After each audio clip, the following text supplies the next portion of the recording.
across the street and then up the ramp, and it's very, very crowded.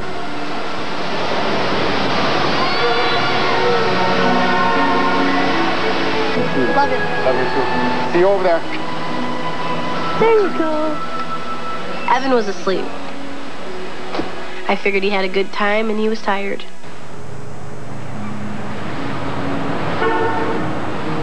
You had to wait to even back your car up to get in the line to get down the ramp. And then we got into a single file line. And then we were just waiting.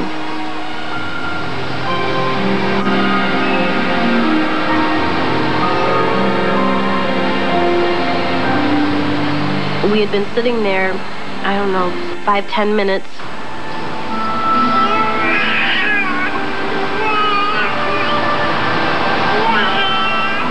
I imagined being stuck in the car in that parking ramp for 45 minutes with a crying baby, and he hardly ever cried.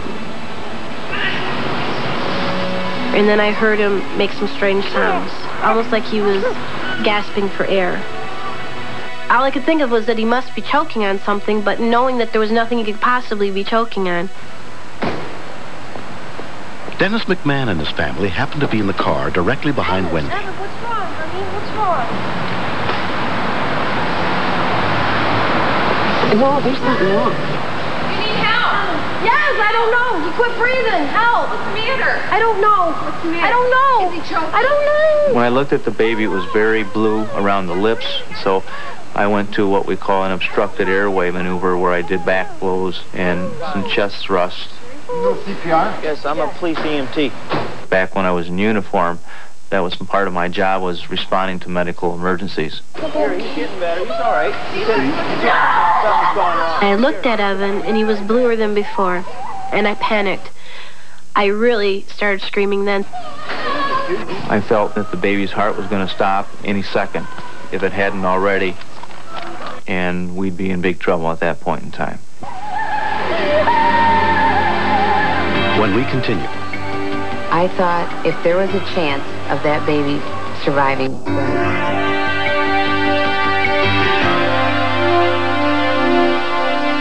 When Wendy Wazalowski's 7-week-old son Evan stopped breathing in a crowded parking structure, his hope was the people who happened to be nearby, including Wendy's good friend, Lance Riska.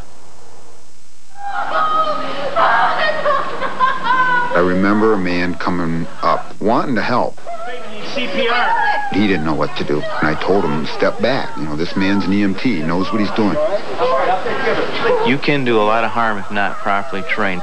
Infant especially, you know, their lungs capacity is smaller, their bones are much frailer, their head goes too far, usually, you know, snap the cervical, the neck area. I just figured Evan was dead. This little child that I just gotten, that I love so much, that I went through so much for, I'm not going to have him again. You'll be okay. You'll be okay. I listened, there was no air coming out. Check of the brachial pulse up in the arm, nothing there. The seat's quite firm. Started doing my impressions after lunch. How's the baby doing? I've got no heartbeat, no breathing yet. You call 911. Wendy has a bag phone. She was still too hysterical to try to talk to him, so she threw the telephone to me. Up to this point, I just felt totally powerless, and at this point, it was like, now I can help. I can do this. Central Dispatch. Yeah, is this 911? Yes, go ahead. We have an emergency with an infant. We're in the parking ramp on level 5. Which parking ramp, sir? Across from the Civic Center. Okay, and what's wrong? The baby's not breathing. Just quit breathing. Is the baby getting any air at all? I don't know. There's a gentleman here who says he's Right an across, EMP. right across from the Civic Center. Can't really say I've ever done CPR on an infant before other than in training. So I did what I've been teaching and what I practiced, but things were going downhill quick. CPR, how old is the child? 2 months. 2 months. How long has it been that the child hasn't been breathing, sir? Probably about 3-4 minutes now. 3 to 4 minutes. Maybe 5. Has the man been working on the child the whole time? No, only about 2 minutes. Dennis's wife Pam tried to console Wendy. I thought if there was a chance of that baby surviving, Denny could do it. But I just thought the baby was too far gone at that point. You put your phone down or went over there and go over and see if the child's getting any air. Okay, hang on. Okay. I remember sending my daughter to find out if the baby was getting any air, because I didn't want to holler through this crowd. I didn't want the answer to come out loud for Wendy to hear it. No, he's not. The child is still getting no air. The mobile medical response unit en route included paramedic Faye Martini. The entrance ramps at the Civic Center are not high enough for our ambulance to get up the ramps. So when we get a call there, we have to go in on foot. And if we couldn't find it in a fairly short period of time, the chances for the baby's survival continued to diminish.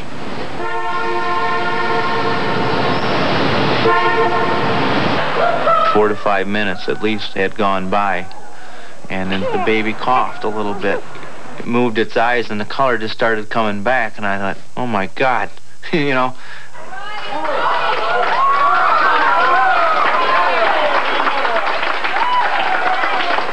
He was much better.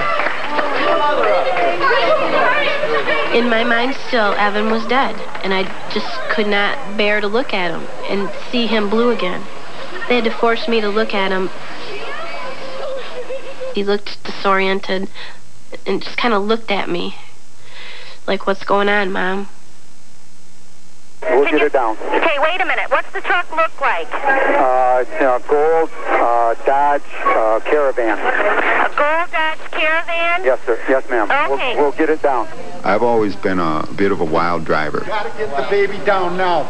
They can't get the ambulance up here. And again, I had the same feeling at that moment. You know, here's something that I can do. Wendy, no, you don't. No, Wendy, don't. Any point in time, it could stop again. The heart and the breathing. With an infant, it goes that quick. I hope you don't value the offenders too much. I still had some real scary thoughts that if it did make it, there might be brain damage. Let's get out of the way there, everybody. Out of the way. Move back in there. Back in there. Dennis's friend Perry Birchfield was trying to clear an open lane. A couple of guys looked at me with their families and said, yeah, you're just trying to get out of here early. I didn't waste my time on them. You need to get the people out of the way that will get out of the way and hope that if they made a move, then everybody else behind them would make moves.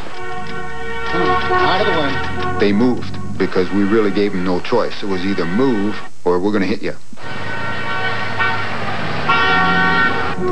Man. They pushed to the sides as much as they could until we got all the way down to the exit booth, and there was one man who, didn't want to give up his spot. Look at this. This is ridiculous. There's only one little wall in between us and that ambulance, and the person at the gate was taking money from the car in front of me. I screamed, I honked, I was frantic. I don't want to move the baby until we get to the ambulance rig. The airway was the problem in the first place. I wanted to keep that head in that position the best I could because I don't want to take a chance of blocking it off again. When we got the infant was breathing 4 times a minute. The heart rate was about 60 to 80, and it should be double that. Baby's not doing too good. We better get going. Yeah. They were going to transport him to the hospital, but would not let me ride with him. I didn't want him to be without his mother. I wanted to be right beside him and hold his hand. What we were taught to do was to pretty much start stimulating the baby, to get him to move around and get the baby oxygenated and hope that the cardiac would kick in like it should. Right, real good now. That's what we want to hear. Come on, darling. By the time we got him to the hospital, he was crying like a trooper. And it had like a little obstruction of fluid at the time, so I cleared the airway.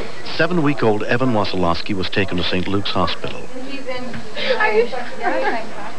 I knew that he was stabilized by then, but I still didn't know what could have caused this. And then they finally come back and said that they thought it was pneumonia, but they were pretty sure that's all it was. Here he is. Scared. Keith Kosas was the pediatrician on duty. He had 2 weeks earlier had a very common virus which set him up for a secondary infection, and that caused him to stop breathing. Had it not been for the efforts of Mr. McMahon, he probably would not have lived.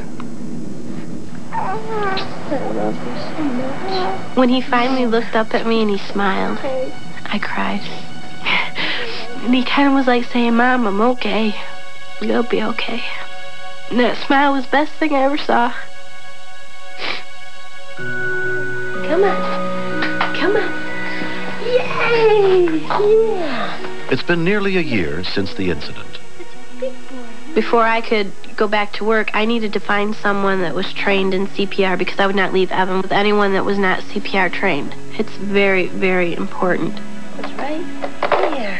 What are the odds of what happened happening again? Having a EMT in the car right behind me. Who is it? It's for me? I normally would work that night. I happened to take a few hours off just to go with my family. Normally I wouldn't have been there. It was almost a miracle. I mean, it was meant to be. Yay, Evan! What a big boy! And it just puffs of air with an infant. You'll cover both the mouth and the nose, okay? So it'll be... Dennis came to my home and taught my mother and my babysitter and my friend Robin CPR, and then of course let me brush up on it again. Chin lift, chin lift. You don't want to do any kind of cervical injury to the neck. I really think everyone should learn it and not have to go through what I went through, that panic and feeling helpless. You want one of these? Wendy's like a sister to me, and so Evan is just like a nephew to me. Birthday hat? Every little boy should have a corny birthday hat. At least once in their life. Evan's a very intelligent baby, and he's very, very strong, and he's probably about the best baby I've ever met. Ready, Evan? 1, 2, 3. Yay! I get to look at Evan's eyes and see his smile, and it's because of Denny. He's been my hero from that moment on until now, and Evan's hero. We've stayed in contact. We call each other all the time. I feel that there's just a bond there between all of us. He's just the cutest little boy. He's full of life, starting to walk. I don't take him for granted. And when he cries or if he's fussy, I don't think of him as a burden. I think of him as a gift. He's a gift that I almost lost. He's a precious, precious gift.